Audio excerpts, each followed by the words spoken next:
हर महादेव। श्री शिवाय नमस्तुभ्यम। ओम हनु हनुमंते नमः। आप सब भी कमेंट में हर हर महादेव अवश्य लिखिएगा। बोलो बजरंग बली महाराज की जय। आइए आज के वीडियो में हम मंगलवार की व्रत कथा का श्रवण करेंगे।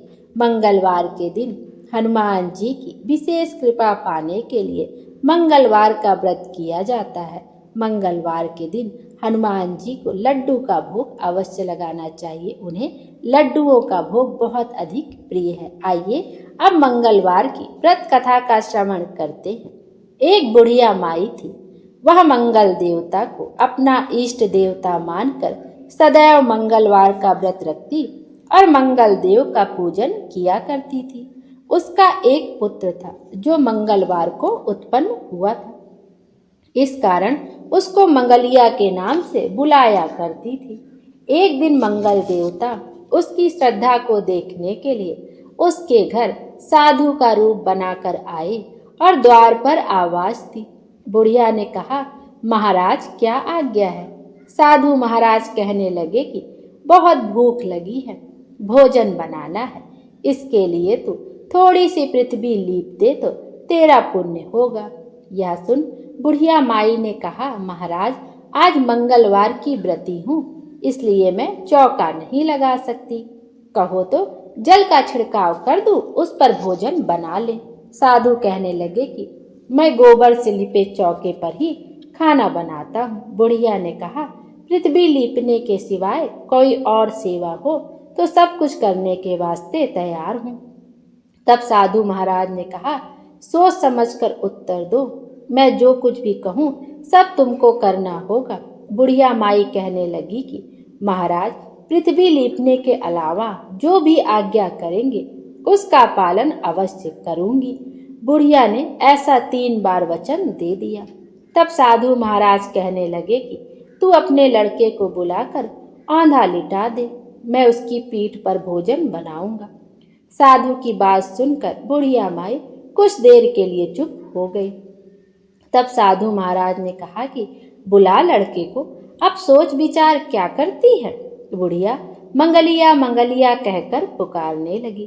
थोड़ी देर बाद लड़का आ गया। बुढ़िया ने कहा, बेटे तुझको बाबा जी बुलाते हैं। लड़के ने बाबा जी से पूछा, क्या आज्ञा है महाराज? बाबा जी ने कहा कि जाओ अपनी माता जी को बुला लाओ। जब माता जी आ गई तो साधु ने कहा कि तू इसको लिटा दे। बुढ़िया ने मंगल देवता का स्मरण करते हुए लड़के को औंधा लिटा दिया और पीठ पर अंगीठी रख दी। कहने लगी, महाराज अब जो कुछ आपको करना है कीजिए, मैं जाकर अपना काम करती हूँ। साधु ने लड़के की पीठ पर रखी अंगीठी में आग जलाई और उस पर भोजन बनाया। जब भोजन बन चुका तो साधु ने बुढ़िया माई से कहा कि अब अपने लड़के को बुलाओ, वह भी आकर भोग लगा जाए।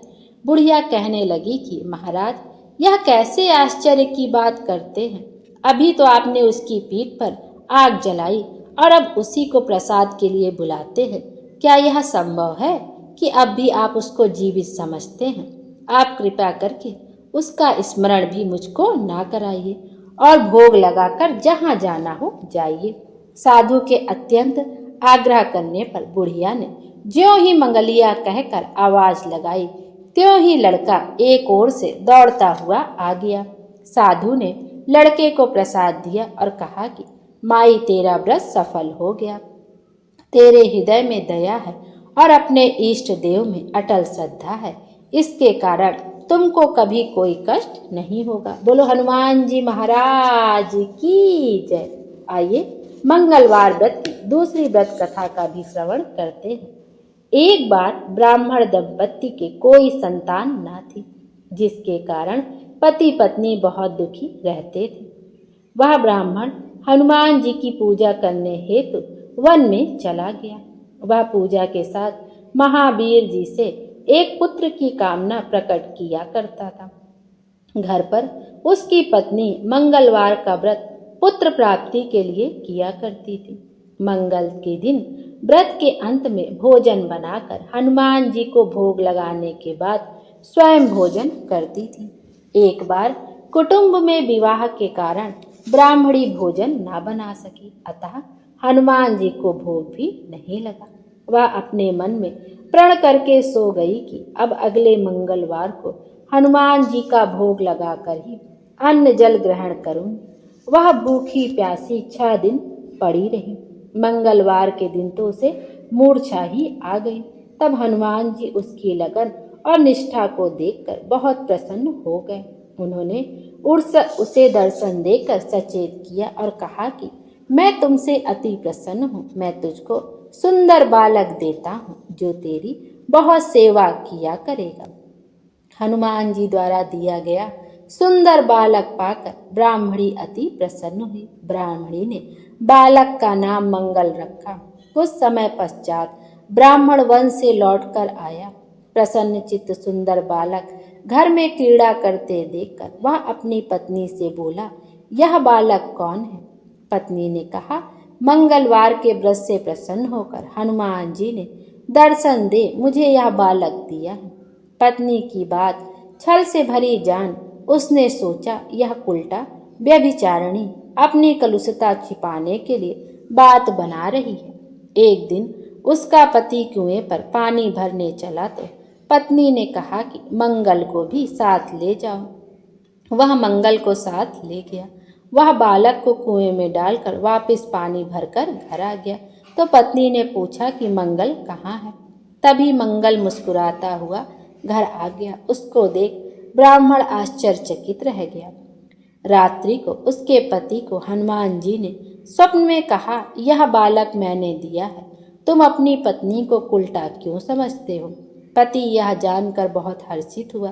फिर पति पत्नी मंगल का व्रत रख अपना जीवन आनंद पूर्वक व्यतीत करने लगे। जो मनुष्य मंगलवार व्रत कथा को पढ़ता तथा सुनता है और नियम से व्रत रखता है, मंगल देवता और हनुमान जी की कृपा से उसके सब कष्ट दूर हो जाते हैं और वह सभी सुखों एवं अंत में मोक्ष को प्राप्त करता है। बोलो हनुमान जी महाराज की जय। बोलो बजरंगबली महाराज की जय।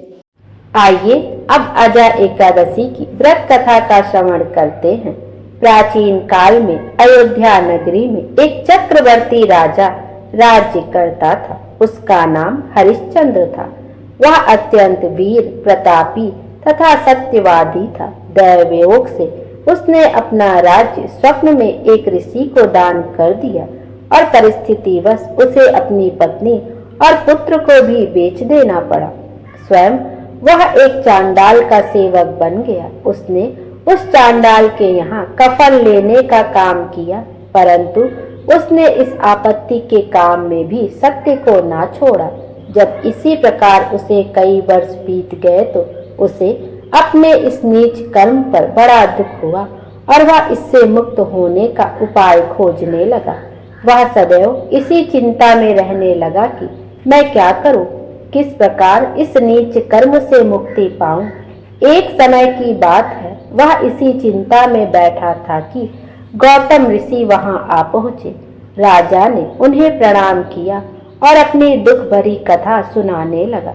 राजा की दुख भरी कहानी सुनकर महर्षि गौतम भी अत्यंत दुखी हुए और राजा से बोले, हे राजन, भादो के कृष्ण पक्ष की एकादशी का नाम अजा है।